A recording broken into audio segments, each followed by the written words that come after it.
नमस्कार, मैं सुपर्णा श्री। मैं अतुल शाह। आज हम विश्लेषण कर रहे हैं देवभूमि उत्तराखंड का। उत्तराखंड राज्य में विधानसभा के चुनाव संपन्न हो चुके हैं। अब 10 मार्च को उत्तराखंड के उम्मीदवारों का, जिन्होंने चुनाव लड़ा है, उनकी किस्मत का फैसला होगा। ऐसे कई मुद्दे हैं जिसमें हमारे साथ आज बातचीत करने के लिए हमारे खास मेहमान IIMC के RTB डिपार्टमेंट के पोस्ट डायरेक्टर गोविंद सिंह हैं। गोविंद सिंह सर खुद भी उत्तराखंड से हैं।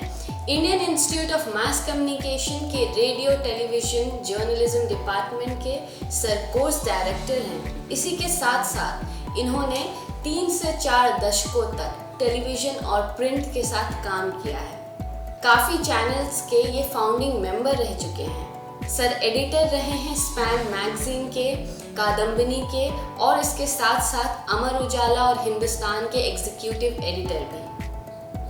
सर, आपका इस कार्यक्रम में हार्दिक स्वागत है। सर, मेरा पहला प्रश्न इस कार्यक्रम में आपसे ये है कि उत्तराखंड की राजनीति बहुत ही अस्थिर है। राज्य बनने के बाद से कोई भी मुख्यमंत्री नारायण दत्त तिवारी के अलावा राज्य का 5 वर्षों तक का कार्यभार नहीं संभाल पाया और कोई भी पार्टी अपने 5 वर्षों के बाद अगले कार्यकाल के लिए नियुक्त नहीं हुई। सर, इसका क्या कारण है और चुनावी परिणाम में उत्तराखंड पर इसका क्या क्या असर पड़ता है? धन्यवाद आप दोनों लोगों का। बहुत अच्छा मुद्दा आप लोगों ने उठाया उत्तराखंड राजनीति को लेकर के। तो उत्तराखंड के जो राजनीति है, उत्तराखंड में जो अस्थिरता का माहौल जिसका आपने जिक्र किया, उसको समझने के लिए पहले उत्तराखंड की एक तरह से पृष्ठभूमि को देखना होगा। उत्तराखंड का जब आंदोलन हुआ तो वो एक तरह से शुरुआती थी और 15-20 साल में ही उसको एक राज्य मिल गया। तो शुरू में ऐसा लगता था कि एक संघीय क्षेत्र यानी यूनियन टेरिटरी उसको मिलेगी, जैसा और राज्यों के साथ हुआ। जैसे हिमाचल को पहले यूनियन टेरिटरी बनाया गया, इसी तरह से अरुणाचल प्रदेश को यूनियन टेरिटरी बनाया गया, गोवा को बनाया गया, या नॉर्थ ईस्ट के हमारे जो राज्य हैं उनको पहले कुछ समय तक, कुछ साल तक यूनियन टेरिटरी बनाया गया। तो उसमें क्या होता है कि राज्य का एक तरह से राजनीतिक संस्कार हो जाता है। राज्य में जो राजनीतिक उथल पुथल हो रही होती है तो उसमें लोगों को एक राजनीतिक ट्रेनिंग मिल जाती है। झारखंड की स्थिति जो थी, झारखंड में 1920 से आंदोलन चल रहा था। उत्तराखंड उत्तराखंड की भी बात 1950 से चल रही थी, लेकिन एज सच आंदोलन जो है उस तरह से नहीं था। आंदोलन जो है 1980 के बाद जो है थोड़ा थोड़ा उसमें सुगबुगाहट आनी शुरू हुई। 1983-84 के आसपास बोट क्लब में रैली हुई और फिर उसके बाद वो धीरे धीरे चल रहा था। लेकिन 1994 में अचानक से उत्तर प्रदेश की समाजवादी पार्टी की सरकार ने जब अचानक से मंडल आयोग की सिफारिशों को उत्तराखंड में लागू कर दिया तो अचानक से गुस्सा लोगों का फूट पड़ा। उसकी वजह ये थी कि उत्तराखंड में OBC की जो संख्या है वो लगभग 2% है। 2% के आसपास OBC के लोग हैं, बहुत ज़्यादा संख्या वहाँ नहीं है, लेकिन 27% आरक्षण वहाँ लागू हो गया। तो ऐसे में जो है लोगों का गुस्सा फूट पड़ा और आंदोलन बहुत तेज़ी से आगे बढ़ गया। लोगों को लगा कि यदि हमारी अपनी सरकार होती तो यहाँ की जो मूलभूत स्ट्रक्चर है, यहाँ का जो ज्योग्राफी है, यहाँ का की जो डेमोग्राफी है, उसको हम लोग समझते और हमारे नेता भी इस चीज़ को समझते। फिर और भी समस्याएं थी, जैसे राज्य के लिए जो है वो लखनऊ जाना पड़ता था हर बात के लिए राजधानी के तौर पर। तो एक मुंशियारी में बैठे हुए, उत्तरकाशी में बैठे हुए आदमी के लिए, चमोली के आदमी को लखनऊ बहुत दूर पड़ता था। तो एक तो भौगोलिक दूरी थी, दूसरा जो है लोगों को लगता था कि जो भी पहाड़ के विकास के नाम पर केंद्र से पैसा आ रहा है या अंतर्राष्ट्रीय संस्थाओं से जो फंडिंग आ रही है वो सब जो है उत्तराखंड को नहीं मिल पाती। तो ये सब कारण थे, पर आंदोलन जो था वो 1993-94 में उसने गति पकड़ी और आरक्षण के आंदोलन को लेकर के वहाँ से जो है वो आरक्षण के विरोध में वो आंदोलन शुरू हुआ। तो फिर उसके बाद क्या हुआ कि 1994 से लेकर के उस समय बहुत हिंसक जैसा आंदोलन हो गया था। आंदोलनकारियों की तरफ से नहीं, ज़्यादातर जो है सत्ता व्यवस्था की तरफ से शासन की तरफ से उसमें काफ़ी जोर ज़बरदस्ती हुई, और जिसमें मुजफ्फरनगर कांड एक बहुत ही महत्वपूर्ण कांड है, जिसमें उत्तराखंड से 2 अक्टूबर के दिन उत्तराखंड से आ रहे प्रदर्शनकारियों पर गोली चली और मुजफ्फरनगर के पास रामपुर तिराहा कांड हुआ, और उसमें महिलाओं के साथ रात में बस से लोग को उतार करके बलात्कार वगैरह की घटनाएं घटी। तो इस घटना के बाद जो है लगभग पूरे देश की सहानुभूति उत्तराखंड आंदोलन के साथ हो गई। हालांकि उसके बाद आंदोलन बहुत तेज नहीं रहा, पर एज ए होल जो सहानुभूति थी देश की वो उत्तराखंड आंदोलन के साथ हो गई, और उत्तराखंड के बुद्धिजीवी जो देश भर में थे वो लोग काफ़ी एक्टिव हो गए उसके बाद, और उन्होंने एक तरह से सरकार पर दबाव डाला। तो यहाँ से जो है और सन 2000 में फिर 1996 में देवेगौड़ा ने घोषणा कर डाली लाल किले से 15 अगस्त के दिन, और उसके बाद जो है कुछ हुआ नहीं। लेकिन कुल मिलाकर के सन 2000 में जब भाजपा की सरकार आई तो उसने आनन फानन में राज्य दे दिए, 3 राज्य दे दिए, झारखंड, छत्तीसगढ़ और उत्तराखंड। तो एक तरह से इसकी आशा बहुत कम थी कि राज्य मिलेगा, क्योंकि एक तरफ झारखंड में 1920 से लेकर आंदोलन चल रहा था और बहुत हिंसक तरीके का आदिवासी विद्रोह चल रहा था, और दूसरी तरफ उत्तराखंड में 15-20 साल का ही आंदोलन था, वो भी जो पीक जो पीरियड था उसका 10 साल से भी कम था। तो इसलिए जो है वो जब राज्य बना तो अचानक से पूरा राज्य बन गया, और जो तैयारी थी एक तरह से मानसिक तैयारी, जो संस्कार के लेवल पर तैयारी होनी चाहिए थी, वो तैयारी हमारे पास नहीं थी उत्तराखंड के लोगों के पास। और जब सन 2002 में पहला चुनाव हुआ, सबसे पहले 9 नवंबर सन 2000 को उत्तराखंड राज्य की घोषणा हुई, और पहली जो विधानसभा थी वो लखनऊ में उत्तर प्रदेश विधानसभा में जितने भी लोग उत्तराखंड से थे, इस भौगोलिक रीजन से थे, उन सभी को उस विधानसभा का सदस्य बना दिया गया, जिसमें विधान परिषद के लोग भी थे और विधानसभा के लोग भी थे। और उत्तर प्रदेश विधानसभा में विधान परिषद में जो अध्यक्ष थे नित्यानंद स्वामी, उनको मुख्यमंत्री बना दिया गया। तो खैर वो सरकार चली, अस्थायी जैसी सरकार थी वो, पर वो बहुत अच्छा नहीं कर पाई, और मेरे ख्याल से जो मुख्यमंत्री का चुनाव था वो बहुत ठीक नहीं था, क्योंकि नित्यानंद स्वामी जो है वो उत्तराखंड के रहने वाले नहीं थे, मूलतः वो हरियाणा के थे, और चूंकि देहरादून में रहे थे और पहाड़ को भी नहीं जानते थे, पहाड़ में कभी वो चढ़े नहीं थे, तो इसलिए जो है वो सफल नहीं हो पाए, और जो ग्राउंड लेवल पर जिस तरह से एक तरह से शुरुआत होनी चाहिए थी वो नहीं हो पाई। फिर जब चुनाव का समय आया तो 6 महीने पहले जो है सरकार को लगा, उस समय बीजेपी की जो सरकार थी उसको लगा कि शायद नित्यानंद स्वामी के सहारे हम चुनाव में नहीं जा पाएंगे, और उन्होंने भगत सिंह कोश्यारी जो कि मास लीडर थे वहाँ के, उनको मुख्यमंत्री बना दिया। लेकिन भगत सिंह कोश्यारी के पास सिर्फ 6 महीने का समय था, और वो एक तरह से फाइट में तो ला पाए, लेकिन चुनाव नहीं जीत पाए। एनडी तिवारी पहले निर्वाचित मुख्यमंत्री उत्तराखंड के रहे हैं, लेकिन उनके साथ समस्या ये थी कि एनडी तिवारी कभी भी उत्तराखंड के पक्षधर नहीं थे। वो जो है उत्तराखंड नहीं चाहते थे, अलग राज्य नहीं चाहते थे, क्योंकि वो उत्तर प्रदेश के मुख्यमंत्री रह चुके थे, केंद्र में कैबिनेट मिनिस्टर रह चुके थे, और बहुत पावरफुल कैबिनेट मिनिस्टर रह चुके थे। मतलब वो उद्योग मंत्री रहे, वो वित्त मंत्री रहे, वो डिफेंस मिनिस्टर रहे, इस तरह से वो बहुत ही महत्वपूर्ण विभागों का चार्ज उनके पास था, और उत्तर प्रदेश में भी 2-3 बार वो मुख्यमंत्री रह चुके थे।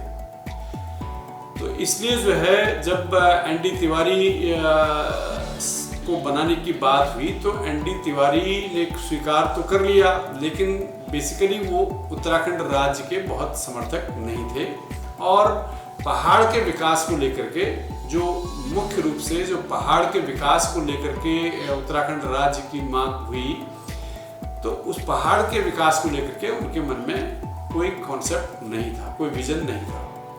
पर वो बड़े नेता थे और आए राज्य में मुख्यमंत्री बन करके, तो जगह जगह से वो फंडिंग लेके आए, काफ़ी उन्होंने काम किए, पर विकास जो है वो मुख्य रूप से ये कुमाऊं की तराई में, गढ़वाल की तराई में, हरिद्वार, रुद्रपुर और इन्हीं इलाकों में विकास हो पाया। वहाँ इंडस्ट्री लगी और जिससे फ़ायदा भी हुआ। अब वो फ़ायदा हुआ या नुकसान हुआ, उसके अलग अलग पहलू हैं, पर उन्होंने किया, 5 साल वो रहे।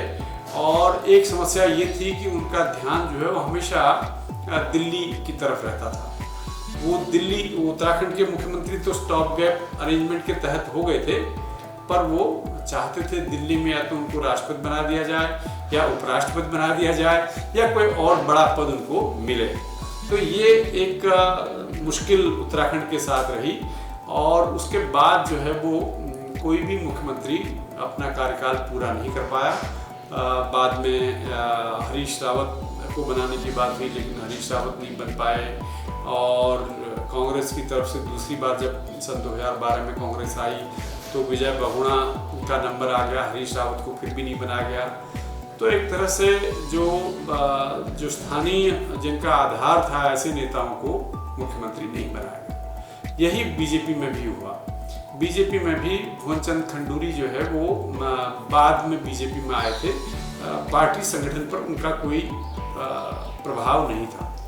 तो 1990 के बाद जो बहुत तरह तरह के लोग बीजेपी में आए, उनमें से एक भुवन चंद खंडूरी थे, मेजर जनरल भुवन चंद खंडूरी। तो वो भी उनको ही मुख्यमंत्री बनाया गया, चूँकि केंद्र में जो है वो मंत्री थे और हाईवे मिनिस्टर थे, सड़क परिवहन के मंत्री थे। तो सड़कें बनाने में और अटल बिहारी वाजपेयी की जो नीति थी सड़कों को लेकर के, इंफ्रास्ट्रक्चर डेवलपमेंट को लेकर के, उसमें उन्होंने काफ़ी अच्छा काम किया था, इसलिए उनको मुख्यमंत्री बनाया गया। उनकी इमेज अच्छी थी, वो प्रशासक बड़े कड़क थे, लेकिन वो भी अपने पार्टी को इकट्ठा नहीं रख पाए और ज़मीनी स्तर पर उनकी पकड़ जो है बहुत ढीली थी। नतीजा ये हुआ कि वो खुद अपने चुनाव को हार गए और कोटद्वार से जब चुनाव विधानसभा के लिए लड़े तो वो खुद हार गए। और बाकी जो उनके मंत्री थे, उनके विधायक थे, उनमें भी उनकी पकड़ नहीं थी और वो बहुत उनके खिलाफ बगावत बीच बीच में होती रहती थी। तो इस तरह से जो है, एक तो मुझे लगता है कि स्थानीय नेतृत्व डेवलप नहीं हो पाया। बाहर से यानी दिल्ली से जो लोग गए उन्होंने भी वो भी बहुत अच्छा काम नहीं कर पाए, स्थायी होकर के काम नहीं कर पाए। दूसरा एक वजह इसके पीछे ये भी है कि चूँकि राजनीतिक संस्कार लोगों में नहीं बन पाया था, इसलिए जो नेता पंचायत स्तर पर एक सरपंच बनने के काबिल नहीं थे, वो अचानक से विधायक बन गए। विधायक ही नहीं बने, वो मंत्री बन गए, मुख्यमंत्री बन गए। बहुत छोटी छोटी कॉन्स्टिट्यूएंसीज मिली शुरुआत में जो है, और जहाँ से 25-25 वोट से लोग जीत गए। 400 अंतर जो रहता था हार जीत का, वो 300, 400, 700, 1100 इस तरह का अंतर रहता था। तो इसलिए जो है वो जब सत्ता में आ गए तो बिना किसी विजन के, बिना किसी तैयारी के, बिना किसी राजनीतिक संस्कार के राजनीति में आ गए और हर एक की महत्वाकांक्षा जाग गई। तो एक तरह से समाज का अति राजनीतिकरण हुआ, जिसकी वजह से अभी भी जो है वो स्थिरता नहीं आ पा रही। सर, बीजेपी, कांग्रेस और इसके साथ साथ इस बार आम आदमी पार्टी भी इलेक्शन लड़ रही है, तो ये जो त्रिकोणीय मुकाबला हो रहा है उसे कैसे देखा जाना चाहिए? आप देखिए, इसमें त्रिकोणीय बहुत कम है, जितना लग रहा है उतना त्रिकोणीय है नहीं, क्योंकि आम आदमी जिसने एंट्री की है उत्तराखंड में, उसका कोई आधार वहाँ नहीं बन पाया है। पहली बार आज से 5-7 साल पहले उन्होंने अपना चुनाव लड़ने की सोची थी और लोकसभा के चुनाव में भी उन्होंने लोग खड़े किए थे, मगर वो कुछ भी नहीं कर पाए थे। और उसके बाद उन्होंने कोई कोशिश भी अपने संगठन को विस्तार देने में, संगठन को आधार देने में कोई कोशिश आम आदमी पार्टी ने नहीं की। अभी चुनाव से 1-2 साल पहले वो सक्रिय हुए हैं और जो उनका पुराना संगठन था वो सब करके बिखर गया है और नया संगठन उन्होंने खड़ा किया है, लेकिन उस संगठन में जब तक जमीनी स्तर पर पैठ नहीं होगी तब तक वो कुछ बहुत ज़्यादा कर नहीं पाएंगे। तो इसलिए जो है आम तौर पर उत्तराखंड जो है वो अपने को दिल्ली से जुड़ा हुआ ज़्यादा पाता है। मतलब एक तरह से उसका पूरा दृष्टिकोण जो है, पूरा विजन जो होता है उत्तराखंड की जनता का, वो राष्ट्रीय ज़्यादा होता है। चाहे वो कांग्रेस हो, चाहे वो बीजेपी हो।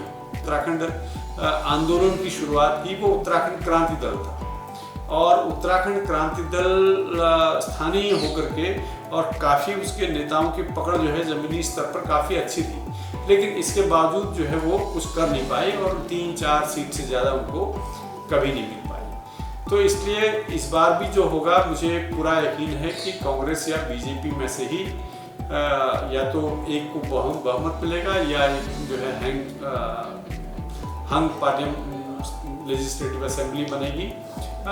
जो भी है इन दोनों पार्टियों के ही बीच में मुख्य रूप से रहेगा। आम आदमी पार्टी को 1-8 सीट मिल जाए तो बहुत बड़ी बात है और बाकी जो बसपा है, बसपा का कुछ वहाँ आधार रहा है, खास करके हरिद्वार और जो मैदानी बेल्ट हैं वहाँ पर बसपा का बेस रहा है, तो हो सकता है उसको 1-2 सीट मिल जाए और बाकी आमतौर पर दोनों बड़े दलों को ही चुनेंगे। सर, पलायन उत्तराखंड का सबसे बड़ा मुद्दा है। पलायन आयोग की रिपोर्ट के अनुसार राज्य निर्माण के बाद से अब तक लगभग 32 लाख लोग अपने घरों को छोड़ चुके हैं। 1700 ऐसे गांव हैं जो कि पूरी तरीके से भूतहा हो चुके हैं और एक सबसे बड़ा संकट इससे राजनीतिक प्रतिनिधित्व का हो रहा है। पहाड़ी क्षेत्रों से बहुत अधिक संख्या में लोग मैदानी इलाकों में आ गए हैं, जिसकी वजह से विधानसभा सीटों का पहाड़ी इलाकों से मैदानी इलाकों की तरफ बढ़ाव उनका हो गया है। सर, इसका उत्तराखंड के चुनाव पर कितना असर पड़ेगा और पहाड़ के लोगों की जो राजनीतिक भूमिका है और उनका जो राजनीति में प्रतिनिधित्व है उसमें कितनी कमी आएगी? अब देखिए, जो ये मुद्दा है पलायन का, ये बहुत ज़्यादा है और जो शहरी इलाके हैं, खास करके मैदानी शहरी इलाके हैं, वहाँ केवल पहाड़ से ही नहीं आए लोग। वहाँ उत्तर प्रदेश के जो सटे हुए दूसरे ज़िले हैं, जैसे मुरादाबाद है, रामपुर है, बरेली है, या इधर जो है सहारनपुर देवबंद का इलाका है, तो यहाँ से भी बड़ी संख्या में लोग, चूँकि छोटा राज्य होने की वजह से उत्तराखंड की प्रशासनिक व्यवस्था काफ़ी अच्छी है और बहुत सारे नए किस्म के रोज़गार वहाँ पैदा हुए जिसमें लोग खुद एम्प्लॉय हो सकते हैं। तो पहाड़ में उस तरह के लोग नहीं थे जो इस तरह के कामों को कर सकें। जैसे मिसाल के लिए बढ़ई का काम है, कारपेंटर का काम है, तो शुरुआत में पहाड़ में अपने कारीगर थे तो सही, लेकिन आज की तारीख में जो सीमित लोग थे वो उनके बच्चे जो है उस काम को छोड़ चुके हैं, तो बाहर से जो है आकर के वहाँ लोग ये व्यवसाय दूसरे लोगों के हाथ में जा चुका है। इसी तरह से रेड़ी वाले, खोमचे वाले, सब्जी वाले, वो सब भी बाहर से आकर के उत्तर प्रदेश, यहाँ तक कि बिहार से भी लोग आकर के वहाँ छोटे काम धंधे वो लोग कर रहे हैं। तो बाहर से भी बड़ी संख्या में और मुस्लिम बड़ी संख्या में आए। हरिद्वार जिले के और ये जो उधम सिंह नगर जिला है, इन दोनों की सेंसस ये कहती है कि 13% आबादी इन जिलों में बढ़ी है और मुस्लिम आबादी बढ़ी है। तो ये एक अंतर आया है। और फिर जो जहाँ तक पलायन का सवाल है पहाड़ से, वो बहुत बड़ी समस्या है। पहाड़ के लिए ही उत्तराखंड बना था, लेकिन वहाँ जो है जो पलायन की वजह से लगातार कम हो रहे हैं लोग, तो उससे बहुत खतरे पैदा हो गए हैं। गांव, आपने बताया कि 1700 गांव जो है वो एकदम डेजर्ट हो गए हैं, बुरी तरह से प्रभावित हुए हैं। और इसके अलावा सबसे बड़ी समस्या ये है कि जो हमारा सीमावर्ती इलाका है, चीन और नेपाल से सटा हुआ इलाका है, वो खाली हो गया है। जब वहाँ लोग नहीं रहेंगे तो हमको वहाँ की खबरें भी नहीं मिल पाएंगी और हमारे लिए बहुत बड़ा खतरा जो है वो पैदा होने जा रहा है। तो इसकी वजह सबसे बड़ी ये रही कि आज़ादी के बाद जो है जो सीमा क्षेत्र हैं उनके विकास को लेकर के सरकार ने ध्यान नहीं दिया। अब निश्चित रूप से दिया जा रहा ध्यान, मतलब केवल हमारे उत्तराखंड की बात नहीं है। अरुणाचल आप जाइए, लद्दाख जाइए और तमाम उस तरफ के नॉर्थ ईस्ट के स्टेट्स देखिए, सब तरफ इन दिनों इंफ्रास्ट्रक्चर के लेवल पर बहुत ज़्यादा काम हो रहा है। मैं अरुणाचल गया तो वहाँ बड़े पैमाने पर सड़कें बन रही हैं और बिल्कुल सुदूर एकदम जो चाइना बॉर्डर है वहाँ पर सड़कें बन रही हैं। ऐसे ही हमारे यहाँ भी बहुत बड़े पैमाने पर सड़कों का काम हो रहा है।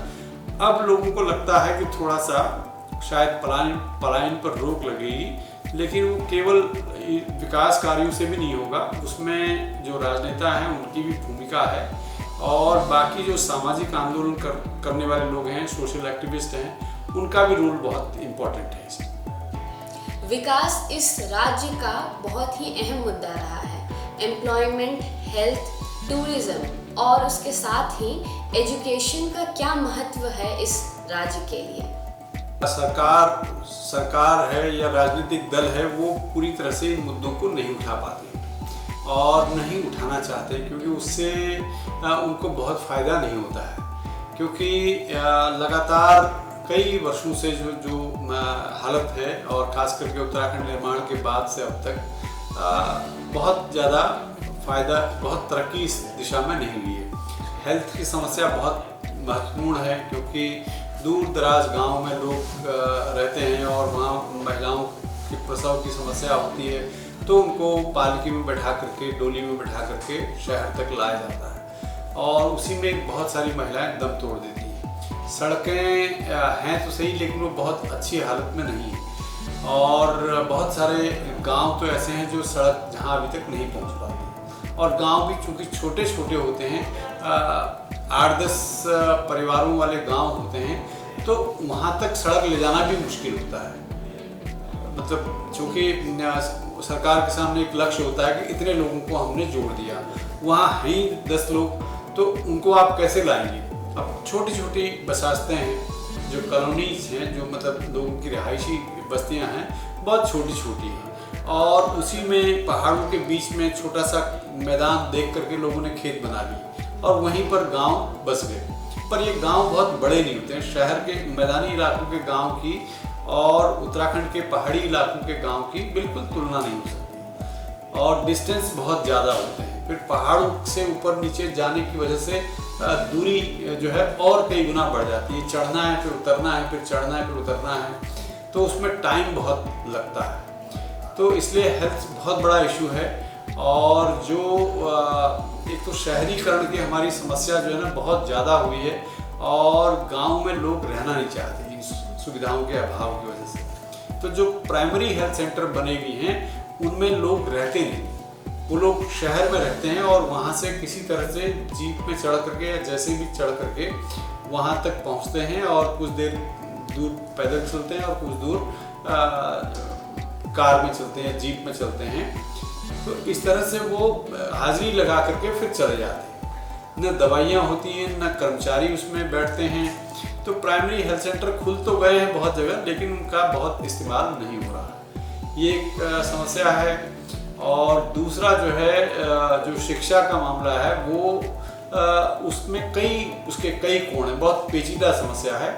स्कूल खुल गए और लेकिन अंग्रेजी जो शिक्षा है उसका मोह इतना ज़्यादा है कि लोग उनमें सरकारी स्कूलों में पढ़ाना नहीं चाहते अपने बच्चों को। तो मेरे गांव में जो स्कूल खुला जब मैं बच्चा था 5-6 साल का, तो तब वो स्कूल खुला और हम पहले बैच के उसके स्टूडेंट बने।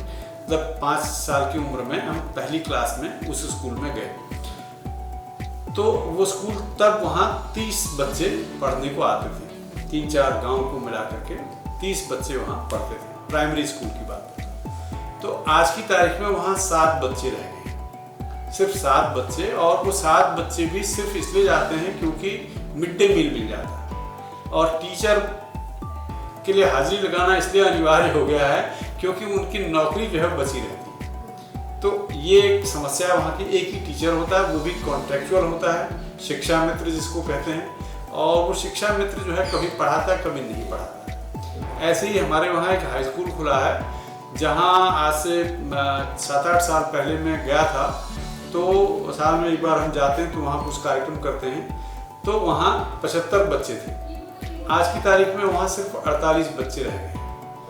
तो वो भी शहरों में जा कर के लोग पढ़ना चाहते हैं। जो भी अफोर्ड कर सकता है सरकारी शिक्षा तंत्र को लेकर के एक मोहभंग की स्थिति से लोग गुजर रहे हैं। और अंग्रेजी स्कूल चाहे वो कितना ही खराब हो, सिर्फ टाई पहनना और गुड मॉर्निंग कहना सिखा देते हैं वो लोग, तो उसी से उसकी तरफ लोग बढ़ते हैं। तो एक भेड़ चाल है जिसकी वजह से शिक्षा की हालत खराब हो रही है। उसमें केवल सरकार का योगदान नहीं, उसमें समाज का अपना भी योगदान है। तो एक शिक्षा का मामला है, शिक्षा की हालत बहुत ख़राब है। अब उस स्कूल में, जिस स्कूल की मैं अपनी बात कर रहा हूँ, हाई स्कूल में 6 टीचर हैं और 6 रेगुलर हैं और ठीक ठाक पढ़े लिखे हैं, लेकिन वहाँ कोई भेजना नहीं चाहता है। और उसकी तुलना में शहर में जिन स्कूलों में बच्चों को भेजते हैं, उन स्कूलों के शिक्षक जो है वो उतने पढ़े लिखे नहीं होते हैं। तो ये समस्या है शिक्षा की। ट्रांसपोर्टेशन की समस्या बनी हुई है। फिर टूरिज्म का आपने जो कहा, तो टूरिज्म बहुत बड़ा मुद्दा है, लेकिन उत्तराखंड को अभी भी टूरिज्म का संस्कार नहीं मिला है। उत्तराखंड बहुत टूरिज्म के हिसाब से बहुत ही अच्छा राज्य है, लेकिन वहाँ हमारी सरकारों ने या उससे पहले की उत्तर प्रदेश सरकार ने टूरिस्ट स्टेट के तौर पर इसको बढ़ाने की कोई कोशिश नहीं की। लोगों में उस तरह के संस्कार नहीं थे। जैसे हिमाचल में है या कश्मीर में है तो लोग समझते हैं, या दार्जिलिंग का इलाका है, सिक्किम का इलाका है, मेघालय है, तो वहाँ टूरिस्ट को रिसीव करने के लिए लोगों में एक संस्कार आ गए हैं। वो हमारे यहाँ उत्तराखंड में नहीं है। और उसके लिए कोई मतलब सरकार की योजना भी ऐसा नहीं है। कोशिश की है उन्होंने कुछ योजनाएं, चंद्र सिंह गढ़वाली योजना के तहत युवाओं को रोजगार दिया है। आपके पास सड़क के किनारे मकान है तो उसको सरकार जो है फ्री में कुछ फंडिंग करती है और टैक्स फ्री एक तरह से उनको लोन वगैरह देती है। तो ये सब होने के बावजूद इसी तरह से ग्रामीण पर्यटन को बढ़ावा देने के लिए गाँव में होम स्टे को भी बढ़ावा दिया जा रहा है, पर अभी संस्कार नहीं आया है। और सरकार की तरफ से जिस लेवल पर तैयारी होनी चाहिए, जो विजन होना चाहिए, वो भी हमारे पास नहीं नजर आता है। सर, कोरोना काल से राज्य की अर्थव्यवस्था पर बहुत बड़ा असर पड़ा है। पर्यटन, जो कि राज्य की अर्थव्यवस्था की रीढ़ की हड्डी है, उस पर कोरोना से बहुत बड़ा असर पड़ा है। टूरिज्म इंडस्ट्री, न केवल उत्तराखंड बल्कि पूरे देश में इससे बहुत बड़ा असर पड़ा है। सर, इसी बीच गैरसैंण को राजधानी बनाने का मुद्दा, उत्तराखंड में भू कानून और ऐसे कई मुद्दे इस बार के चुनाव में अपना कितना असर डालेंगे सर? अब देखिए, बहुत असर उस तरह से नहीं पड़ने वाला है इसका, क्योंकि कोई भी राजनीतिक दल इसको पूरी शिद्दत के साथ नहीं उठाता है। सबसे पहले भू कानून को लेते हैं, तो भू कानून का मुद्दा है तो सही, पर जमीनी स्तर पर वहाँ जो है उसके लिए कोई लड़ने वाले या उसको मतलब आगे बढ़ाने वाले लोग नहीं हैं। कारण ये है कि मतलब जैसे जो बड़े शहरों से लगे हुए इलाके हैं, नैनीताल के पहाड़ी क्षेत्र हैं, हल्द्वानी है, या उधर कोटद्वार है, देहरादून है, तो वहाँ लोग एक तरह से सोच रहे हैं किसी तरह से कोई हमारी ज़मीन ले ले, और आसमान छू रही उनकी कीमतें। पूरे के पूरे मुक्तेश्वर में, रामगढ़ में, भवाली, भीमताल के जो इलाके हैं, इवन पहाड़ी इलाके भी वो बिक चुके हैं। तमाम दिल्ली, मुंबई, कलकत्ता, जो बड़े शहरों के जो पैसे वाले लोग हैं, पूंजीपति हैं, उन्होंने खरीद लिए हैं, पहाड़ के पहाड़ खरीद लिए हैं। तो इसलिए जो है, जब आप बेचने को तैयार बैठे हों तो फिर क्या उसका हो सकता है, ये समस्या है। दूसरा जो है, पहाड़ में जो आपने पहले उठाया था मुद्दा, वो पलायन के साथ साथ जो है वो लिमिटेशन का भी है, डीलिमिटेशन का भी है। विधानसभा की जो सीटें हैं, पहले चुनाव में और दूसरे चुनाव में 6 सीटों का अंतर पड़ गया। पहाड़ की सीटें 6 सीटें कम हो गई और मैदान की 6 सीटें बढ़ गई। तो ये समस्या हुई। और आने वाले 2027 में फिर से डिलिमिटेशन होना है, उसमें एक बार फिर से पहाड़ की सीटें कम होने वाली हैं। तो राजनीतिक तौर पर जो हमारे राजनेता हैं, वो इसके लिए कोई चिंता नहीं करते हैं। वो खुद जो है पहाड़ से मैदान में आ गए हैं। ज़्यादातर नेता जो है, नेताओं की जो नेक्स्ट जनरेशन होती है, वो सब जितने भी हमारे मुख्यमंत्री के कैंडिडेट के लोग हैं, वो सब पहाड़ छोड़ करके मैदान में आ गए हैं। तो कैसे वो किस मुंह से जो है बात करेंगे, क्योंकि अब तो मैदान में है और मैदान की बात करना उनकी मजबूरी है। और मैदान वर्सेस पहाड़ वहाँ हमेशा रहा है। तो पहाड़ की रक्षा जो है वो कर पाना बहुत मुश्किल है, और हमारे मतलब कोई विजन भी उसको लेकर के नहीं है। सबसे बड़ी समस्या ये है कोई विजन नहीं नजर आता है। पति की संपत्ति पे महिलाओं को बराबरी का अधिकार मिल चुका है उत्तराखंड में। इसी के साथ ही जब हम नजर डालते हैं इलेक्शंस पे, तो सारी मेजर पार्टीज ने सिर्फ 10% टिकट्स दिए हैं महिलाओं को। महिलाओं का इस राज्य में क्या महत्व है? उत्तराखंड में महिलाओं का महत्व बहुत ज़्यादा है, और किसी भी मैदानी राज्य से ज़्यादा महत्व उत्तराखंड में महिलाओं का है। उत्तराखंड में जो भी आंदोलन चले, चाहे वो पृथक राज्य को लेकर के हो, चाहे वो नशा विरोधी आंदोलन हो, शराब विरोधी आंदोलन भी वहाँ बहुत हुआ है और अभी भी बीच बीच में होता रहता है, तो उसमें महिलाओं का ही रोल सबसे ज़्यादा रहता है। और वैसे भी मुझे लगता है कि जो पहाड़ी समाज है वहाँ महिलाओं की जो स्थिति है, निर्णयों में जो भागीदारी होती है वो कहीं ज़्यादा होती है। मैदानों में जिस तरह से महिलाएं दबी हुई हैं वैसे पहाड़ में नहीं होती हैं। और पहाड़ में मतलब गरीबी की वजह से कुछ समस्याएं हों या सास बहू के बीच में झगड़े हों, वो तो खैर सामान्य बात है, लेकिन आम तौर पर महिलाएं जो है वहाँ की अर्थव्यवस्था की रीढ़ होती हैं, वही सारे काम करती हैं, और पुरुष वर्ग आमतौर पर रोजी रोटी की तलाश में मैदानों में या शहरों में आ जाते हैं और महिलाएं ही सारा काम देखती हैं। तो इसलिए महिलाओं का महत्व तो बहुत ज़्यादा है।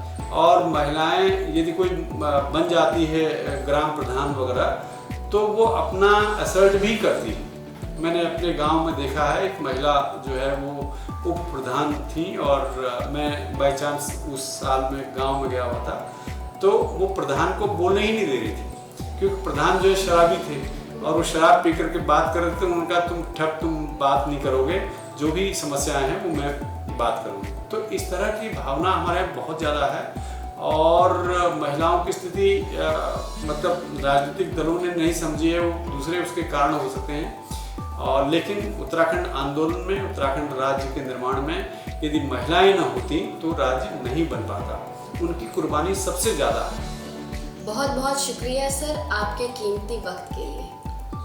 बहुत बहुत धन्यवाद सर। आज की इस चर्चा से हमें बहुत कुछ जानने को मिला, न केवल उत्तराखंड के राजनीतिक विषय के बारे में, बल्कि उसकी सांस्कृतिक विविधता, उसकी सामाजिक स्थिति और उसकी आर्थिक स्थिति के बारे में आपने बहुत गहन ज्ञान के रूप में हमें जानकारी दी है। आपका बहुत बहुत धन्यवाद। और हमें पूरी उम्मीद है कि हमारे दर्शकों को भी इस पूरे कार्यक्रम से उत्तराखंड को समझने और उस विषय में जानकारी बहुत अच्छे से मिली होगी।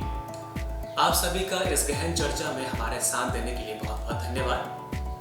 अगर आपको ये वीडियो पसंद आया, do share, like and subscribe our channel.